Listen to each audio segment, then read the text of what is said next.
I'm Robin Baker, and I am going to show how to make a sock puppet using a cardboard cylinder. And it is something that first and second graders love puppets. But aren't you gonna introduce some more things to the first-time tabbers, like, the beginnings of how to make a cylinder and how to glue for kindergarten? Well, Alegria, that's a wonderful idea. So you're just gonna jump right in, I guess. Well, yes, I'm the baobab flower, and I help Miss Baker teach art. My name is Alegria, and I have my friend Brushy Brush here. And what about teaching the 5 routines? Well, do you want me to go into the whole thing I do? Well, if you can do it in 5 minutes.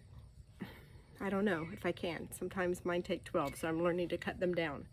Well, let's try. So we're going to do the 5 routines. This is what the students have to know, and it helps us run this tab studio smoothly. Okay, so our 5 routines, we start out with students who come in quietly ready to do their lesson. They listen during their lesson, and then they set up their workspace. So they've been quiet, they're listening, and I'm going to start with how to build a cylinder, as Alegria suggested. For our new time tab people, I want to start with what kindergartners will need to know for this type of progression in their work. So I want them to know how to make a cylinder, to make their own puppet, and I'm going to be using some junk mail that I have, and I'm going to show how I do glue with kindergarten. So I use tacky glue. I put it in a little cup with a stick like this, and they take a little bit. There's 1 cup in the whole studio, and they take a little bit to their table on a piece of paper. Yes, it does get oftentimes on the floor upside down, but it does slow them down. It does teach them about glue, viscosity, and a lot of other things. So I'm just going to put a dab in there, tacky glue, and I teach them that this is craft glue, that they need to learn how to put googly eyes and things on their cylinders, and so they're going to need to know how to use the right kind of glue, because Elmer's will not work, glue sticks will not work. So I'm going to show them to have the 2 sides of the paper give each other a hug like this, and then that's where we're going to put the glue. And here I have my cylinder. Now this can be put on the hand. They love that. It's a technology, which is glue. They love learning any kind of new technology in kindergarten. Scissors, those kinds of things will just keep them happy for weeks. A few hole punches that will survive the dropping on the floor. And I will put googly eyes, so this is the main point, right, is to be able to put googly eyes on. And I tell them that with art magic, you can't see any of the glue. You want someone to say, wow, how is that held on there? But if they see a lot of glue around, they're going to know it's just glued on. Oh, someone just glued some eyes on that. But if they don't see any, they'll say, oh, how are those on there? This, like this on our table, put our hands inside, and the warmth from our hands makes the glue stick, and we count to 20. So it's good counting lessons as well. So after they are quiet listening to the lesson, which is how to make a cylinder, how to draw a cylinder, how to glue a cylinder, then they set up their workspace, and they have to know how to get the materials from where everything is located, and then they work quietly. And it would be helpful to have a system like green cups, red cups, or sticks in order to have questions answered timely and in order, so students feel seen and heard. Well, thank you, Alegria. Those are our next steps. Okay, so on to 1st grade, where we're going to build with a cylinder and make a sock puppet. This is what I've been using, all right?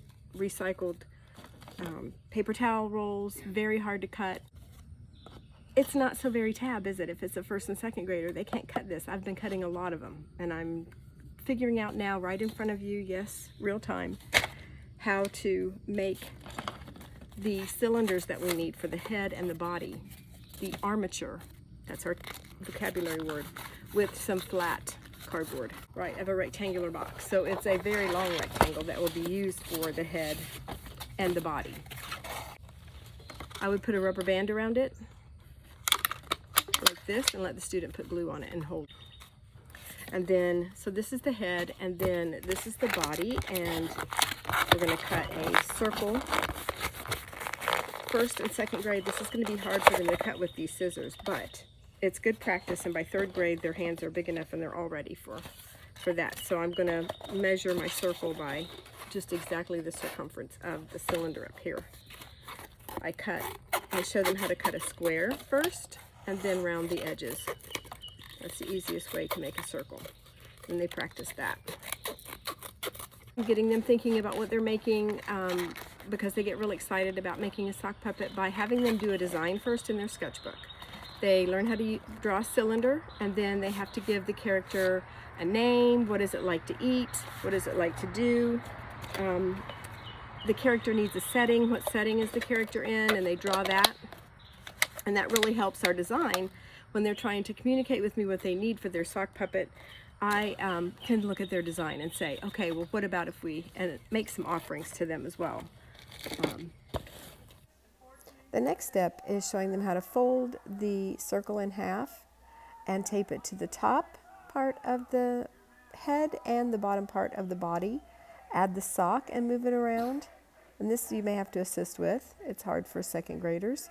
Hot glue some embellishments on, or have them do craft glue, and you can use strips of felt for hair, strips of felt with wire hot glued in and wrapped around for arms, fabric for clothing, and finish with all the embellishments. Well, what's your name? Well, I'm just a newborn puppet. I don't really have a name, but I do have sideswipe hair. Part of teaching them how to glue, part of teaching them how to make a cylinder, part of teaching them how to make a puppet is how to clean up each time. That's explicitly how to clean up. And so you can measure whether they've done a good job or not.